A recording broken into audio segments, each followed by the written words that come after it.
ரொம்ப சிம்பிளாக வளர்க்கக்கூடிய செடியில் தான் ஒன்று நித்தியமல்லி. இது ஒவ்வொரு ஊருக்கு ஒரு ஒருமா பேர் சொல்கிறாங்க.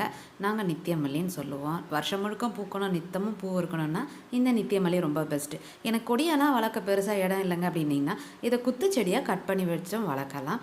உரம்லாம் பெருசாக தேவைப்படாது. வீட்டில் இருக்கக்கூடிய கழிவுகளே நீங்கள் கொடுத்துட்டு வந்தால் அவ்வளோ சூப்பராக பிடிக்கும். நான்வெஜ் கழுவுற கழிவு, வாழைப்பழத்தோல், முட்டைலாம் ஓடு இருக்கு இல்லையா, அதை நல்லா நசுக்கிட்டு போட்டு விடலாம். டீ தூள் இதெல்லாம் கொடுக்கும்போதே நல்லா எக்கச்சக்கமாக பூக்கும்.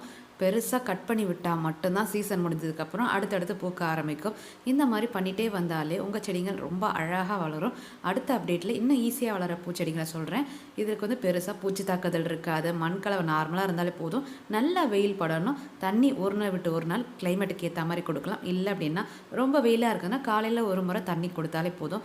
ரொம்ப அருமையாக பூக்கக்கூடியது, வாசம் அதிகமாக இருக்கிறதுல இந்த நித்திய மல்லிகை ஒன்று. நெக்ஸ்ட் அப்டேட்டில் இன்னும் ஈஸியாக செடியை பராமரிக்கிறத சொல்கிறேன். பாய்.